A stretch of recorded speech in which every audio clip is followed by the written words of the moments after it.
સૌથી મહત્વના સમાચાર અત્યારે રાજકોટથી સામે આવી રહ્યા છે। રાજકોટના ગોંડલમાં રાજકુમાર જાટના મોતના કેસમાં મોટા સમાચાર। જયરાજસિંહ જાડેજાના પુત્ર ગણેશ ગોંડલને ક્લીન ચીટ મળી હોય તેવું સૂત્રો તરફથી જાણવા મળ્યું છે।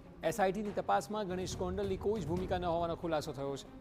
નાર્કો ટેસ્ટ, સાહેદોના નિવેદન અને પુરાવાને આધારે ગણેશ ગોંડલને ક્લીન ચીટ અપાઈ છે। એસઆઈટીએ હાઈકોર્ટમાં રજૂ કરેલા રિપોર્ટની વધુ સુનાવણી 29મી જૂને થશે। રાજકોટ અમદાવાદ હાઈવે પર રાજકુમાર જાટનું મોત થયું હતું। રાજકુમારના પરિવારે ગણેશ જાડેજાએ ષડયંત્ર રચ્યું હોવાના આરોપ પણ લગાવ્યા હતા।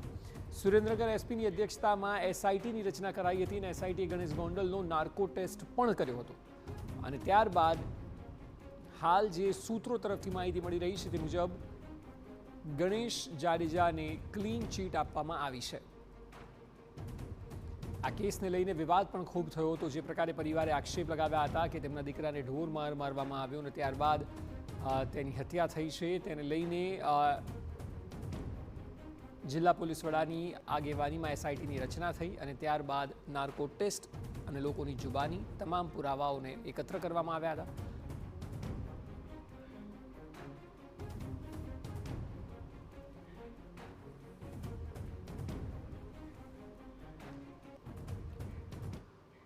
તો આ વિષય પર વધુ માહિતી આપી રહ્યા છે TV9 સંવાદદાતા મોહિત ભટ્ટ। સીધા મોહિત સાથે વાત કરીશું। મોહિત, જે પ્રકારે ક્લીન ચીટનું સૂત્રો તરફથી હાલ જાણકારી મળી રહી છે, આ ખૂબ મોટા સમાચાર ગણેશ ગોંડલ અને તેમના પરિવાર માટે પણ, કારણ કે વિવાદ ખૂબ મોટો હતો અને અનેક આક્ષેપો થયા હતા।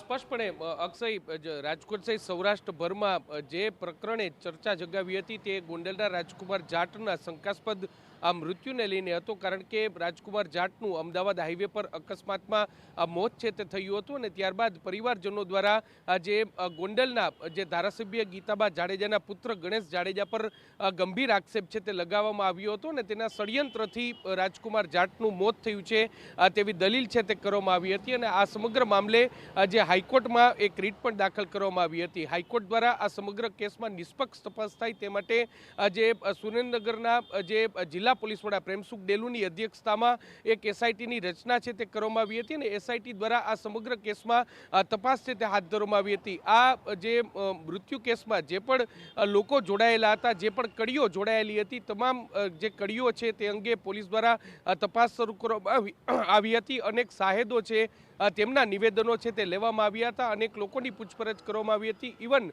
જે ગણેશ ગોંડલ અને તેની સાથે જ્યારે જે પરિવારજનો દ્વારા જે આક્ષેપ લગાવવામાં આવ્યો કે તેના ઘર પર એક ઝઘડો થયો હતો, જેના સીસીટીવી ફૂટેજ સામે આવ્યા હતા, તે સમયે ઘરમાં જે લોકો હાજર હતા તમામ લોકોના નિવેદન છે તે લેવામાં આવ્યા હતા અને અંતે ગણેશ ગોંડલનો નાર્કો ટેસ્ટ છે તે પણ કરવામાં આવ્યો હતો અને આખો રિપોર્ટ છે તે જે સુરેન્દ્રનગર જે જિલ્લા પોલીસ વડાની અધ્યક્ષતામાં જે એસઆઈટી છે તેમના દ્વારા હાઈકોર્ટમાં આ રિપોર્ટ છે તે જમા કરાવી દીધો છે। પરંતુ સૂત્રો પાસેથી જે માહિતી મળી છે તે પ્રમાણે ગણેશ ગોંડલ છે તેને આ કેસમાં ક્લીન ચીટ મળી હોવાની વાત છે તે સામે આવી છે। જે સાહેદો, નાર્કો ટેસ્ટ અને સાથે સાથે જે પણ પુરાવાઓ છે તેની પોલીસ દ્વારા ચકાસણી હાથ ધરવામાં આવતા તેમાં ગણેશ ગોંડલનો કોઈ પણ પ્રકારનો રોલ ન હોવાનું સામે આવ્યું છે। એટલું જ નહીં, પરંતુ આ નેચરલી એક અકસ્માતની ઘટના હોય તેવું સામે આવ્યું છે। આગામી જૂન મહિનામાં હાઈકોર્ટ છે તે આ સમગ્ર કેસમાં સુનાવણી છે તે હાથ ધરશે અને આ રિપોર્ટને લઈને જે હાઈકોર્ટનું તારણ શું છે તે સામે આવશે। પરંતુ પોલીસની તપાસની વાત કરવામાં આવે તો